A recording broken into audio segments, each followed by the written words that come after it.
Good morning students. पिछली video में दो वीडियो जो बनाई थी मैंने, उसमें आपको आपका ग्रामर पोर्शन का पार्ट 2 वर्ण विचार पढ़ाया था। आज मैं उसके प्रश्नोत्तर और एक्सरसाइज आपको करवाने जा रही हूँ। आप लोग कॉपी निकालिए और साफ साफ उन प्रश्नोत्तर को अपनी कॉपी पर कंप्लीट करेंगे। सबसे पहले मैं इसमें आपको मौखिक प्रश्न करा रही हूँ।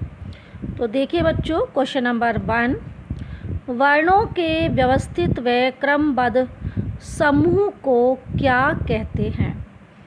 तो जैसा बच्चों आपको पता है, वर्णों के व्यवस्थित व क्रमबद्ध समूह को वर्णमाला कहते हैं। क्या कहते हैं? वर्णमाला। ऊष्म व्यंजन कौन कौन से वर्ण आते हैं? ऊष्म व्यंजन पता है ना बेटा, जिससे मुंह में गर्मी पैदा होती है, ऐसे व्यंजनों को हम, जिनके उच्चारण में मुंह में गर्मी पैदा होती है, उन्हें हम ऊष्म व्यंजन कहते हैं। तो वे वर्ण कौन से होते हैं? श, स, स और हा।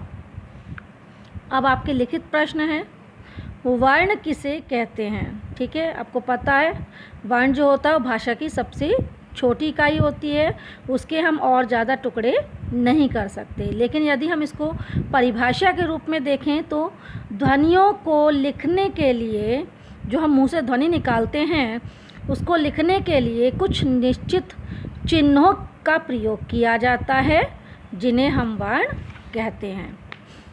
अब है क्वेश्चन आपका, क्वेश्चन नंबर 2 लिखित का, स्वर और व्यंजन में क्या अंतर है? तो वर्णमाला के ऐसे वर्ण जिनका उच्चारण बिना किसी अन्य वर्ण की सहायता से किया जाता है वो स्वर कहलाते हैं, जबकि ऐसे वर्ण जिनका उच्चारण स्वर की सहायता से किया जाता है उन्हें हम व्यंजन कहते हैं। इट मीन्स स्वर को तो हम बिना किसी की सहायता के बोल सकते हैं, जबकि जिन वर्णों को स्वर की सहायता से बोला जाता है उसे हम व्यंजन कहते हैं। अब है थर्ड क्वेश्चन, अनुस्वार मीन्स अंक की बिंदु पर लगना। ठीक है, अनुनासिक मीन्स होता है चंद्र बिंदु लगना, विसर्ग मीन्स होता है बाद में दो बिंदुओं का प्रयोग करना। ठीक है, जिसका उच्चारण हा की तरह होता है। तो अनुस्वार के, अनुनासिक और विसर्ग वाले दो दो शब्द हमें लिखने हैं। तो अनुस्वार का हो गया हंस और रंग, अनुनासिक का हो गया चांद और 5, विसर्ग का हो गया प्रातः और पुनः। लास्ट क्वेश्चन आपका, संयुक्त व्यंजन कौन से हैं? प्रत्येक संयुक्त व्यंजन का प्रयोग करते हुए दो दो शब्द लिखिए। तो संयुक्त व्यंजन 4 होते हैं, छ, त्र, ज्ञ और श्र।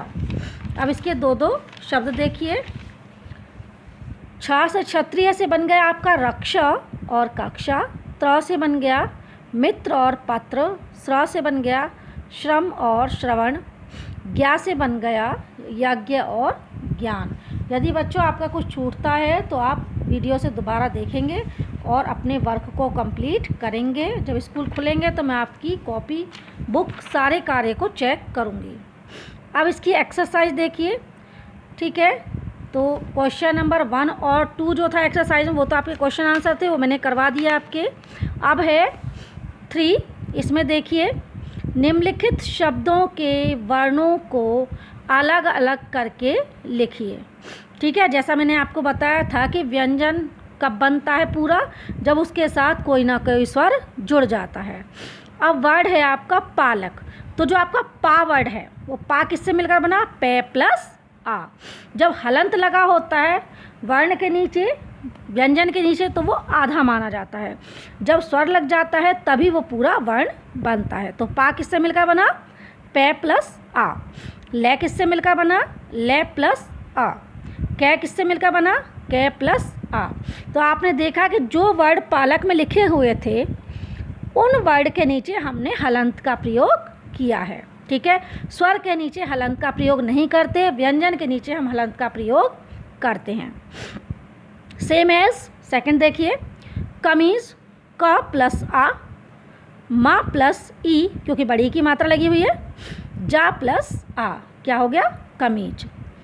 खजूर, ख प्लस आ प्लस जा प्लस ऊ की, बड़े ऊ की मात्रा है ना, तो बड़ा ऊ ही लिखेंगे हम मूल रूप में, प्लस रा प्लस आ। चमकीला, च प्लस आ प्लस म प्लस आ प्लस क प्लस ई, बड़ी की मात्रा इसलिए, ल प्लस आ क्योंकि आ की डंडा लगा हुआ है। ठीक है, नेक्स्ट है आपका निम्नलिखित वर्ण समूहों में उचित मात्राएं जोड़कर उपयुक्त शब्द बनाइए। ये जो वर्ड हैं इनमें कहीं ना कहीं कोई ना कोई मात्रा छूट गई है, तो उसको मात्रा को लगा करके हमें शब्द उपयुक्त शब्द बनाना है। अब जैसे है जलेब, तो जलेब कोई वर्ड नहीं होता, क्या होता है जलेबी, तो हम इसमें बड़ी की मात्रा का प्रयोग कर रहे हैं। ठीक है, दूसरा है तरंगा, तरंगा कोई नहीं होता बल्कि क्या होता है, हमारे फ्लैग को क्या कहते हैं, तिरंगा, तो हम इसमें छोटी ई की मात्रा का प्रयोग करेंगे और वर्ड बन जाएगा तिरंगा। नमकन, नमकन कुछ नहीं होता है, इसमें हम का पर बड़ी ई की मात्रा का प्रयोग करेंगे और क्या बन जाएगा, नमकीन जो हम खाते हैं। तलवर, तलवर कुछ नहीं होता है, तलवर एक जगह का नाम है, लेकिन कोई भी उपयुक्त शब्द उससे नहीं बनता जिसका कोई अर्थ निकले, तो यहाँ पर वे पर आकर डंडा लगेगा और ये बन जाएगा तलवार। पराना, पराना कुछ नहीं होता है, इसके अंदर हम छोटे ऊ की मात्रा लगाएंगे ये बन जाएगा पुराना, पुराना में ओल्ड चीज़, कोई भी पहली चीज़। जता, जता कोई वर्ड नहीं होता, उसके नीचे हमने बड़े ऊ की मात्रा का प्रयोग किया तो बन गया जूता, यानी कि पहनने वाली, पैरों में पहनने वाली वस्तु। अब देखिए बहुविकल्पीय प्रश्न है, सही उत्तर वाले विकल्प पर सही का निशान लगाइए।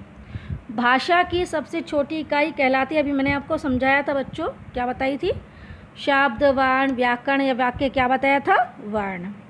अयोगवा कहा जाता है ए आ को, नहीं, ई को नहीं, अंग और अणे को, हाँ अंग और अणे को कहा जाता है, क्योंकि बाकी जितने ये हैं आपका ए आ ई ओ औ, ये सब क्या हैं, स्वर हैं, अयोगवा नहीं है। लड़की शब्द का सही वर्ण विच्छेद क्या है, तो देखिए पहला जो का ऑप्शन दिया हुआ है इसका बेटा, तो इसमें आपका कोई भी स्वर अलग नहीं किया है, इसलिए ये भी आपका उत्तर सही नहीं है।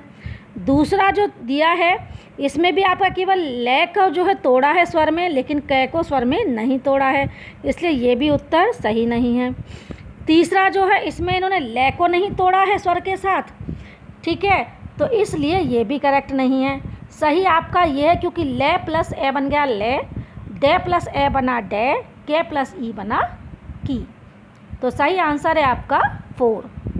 निम्नलिखित में से स्पर्श व्यंजन हैं, ना, ला, या और छ।